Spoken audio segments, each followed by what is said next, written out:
Chapitre 3. Bonjour. Chapitre 3, c'est la multiplication végétative.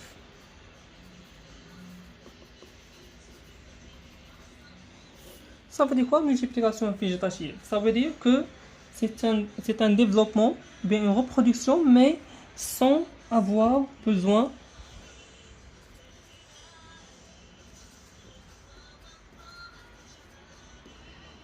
de graines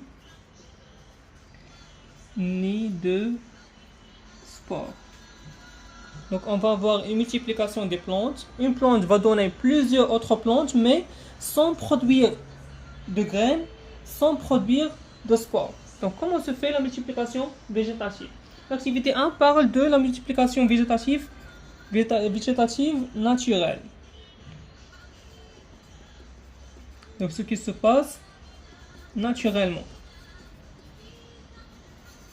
Et la partie 2, ou bien l'activité 2, on va voir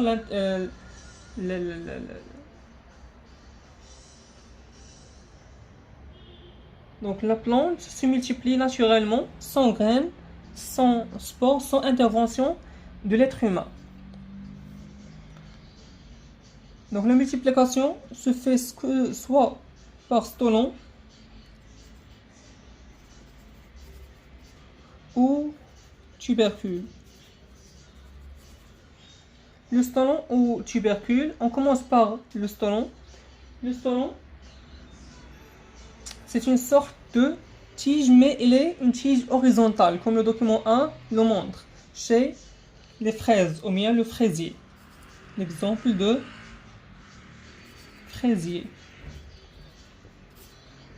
Donc les fraises se multiplient par multiplication végétative par stolon. Une plante de fraises, comme celle-là, par exemple, elle produit elle a des racines, elle produit un stolon. C'est une tige, mais qui part horizontalement. Elle ne part pas verticalement. Après une distance, elle touche le sol et elle s'enracine. S'enraciner, ça veut dire qu'elle produit des racines. Après la production des racines, elle commence à produire des feuilles et enfin produire une feuille ou bien une plante adulte. La plante adulte à son tour, elle commence à produire un nouveau stolon. Le nouveau stolon, lui aussi, il part d'une certaine distance et il touche le sol, encore une fois. Quand il touche le sol, il s'enracine, il produit des racines.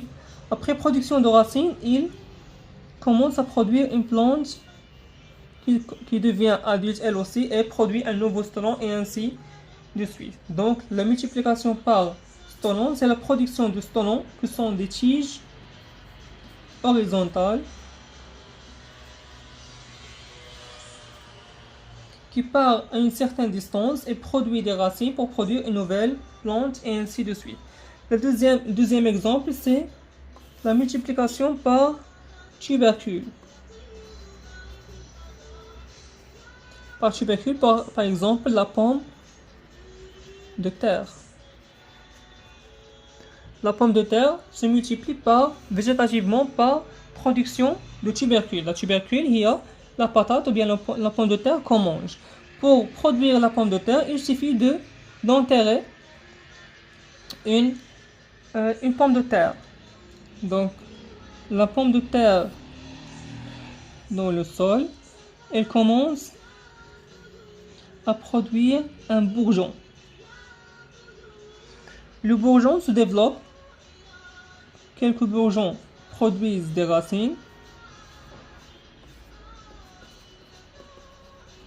Et autres bourgeons produisent des tiges et des feuilles pour donner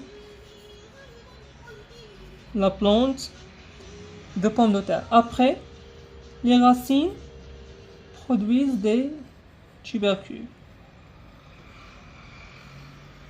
Donc c'est quoi le rôle de la tubercule pour la plante? La tubercule, c'est une forme de réserve. C'est une forme de réserve de la plante. Elle emmagasine les nutriments pour que la cellule œuf qui se situe dans la pomme de terre peut se développer et donner une nouvelle plante. Deuxièmement, c'est la multiplication par bulbe ou rhizome. Par bulbe ou rhizome. On a déjà vu le rhizome chez les fougères. Donc par bulbe, l'exemple mentionné dans le document de la plante des tulipes. Et on a les tulipes et on a aussi l'exemple simple des oignons. Donc, soit les tulipes ou bien les oignons. Donc pour les tulipes, on remarque dans le document qu'il y a deux photos. La photo 1 à gauche, en mars, il n'existe que un bulbe ancien.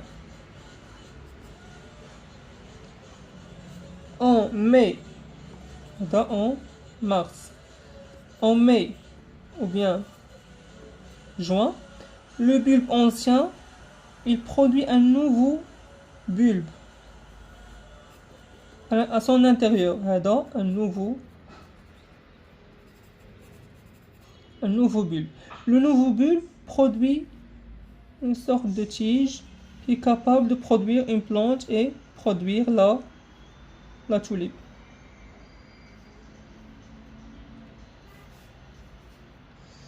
C'est aussi l'exemple des oignons. Les oignons, ce sont les oignons qu'on consomme, ce sont des bulbes. Et ils ont plusieurs feuilles l'une sur l'autre. Donc ils ont une reproduction, bien une multiplication végétative par bulbe. Pour le rhizome, c'est l'exemple des fougères. Ils peuvent se reproduire par spore ou bien seulement par une reproduction végétative grâce au rhizome. On a déjà dit que la plante de fougère se compose de 3 éléments.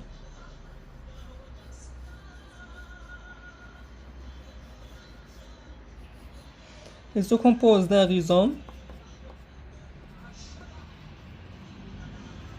qui est une tige souterraine et d'une pétiole et d'une feuille qui est composée de plusieurs lobes. Sur le rhizome poussent de nouveaux pieds, une nouvelle pétiole. Le pétiole produit une nouvelle feuille qui grandit pour devenir une feuille adulte.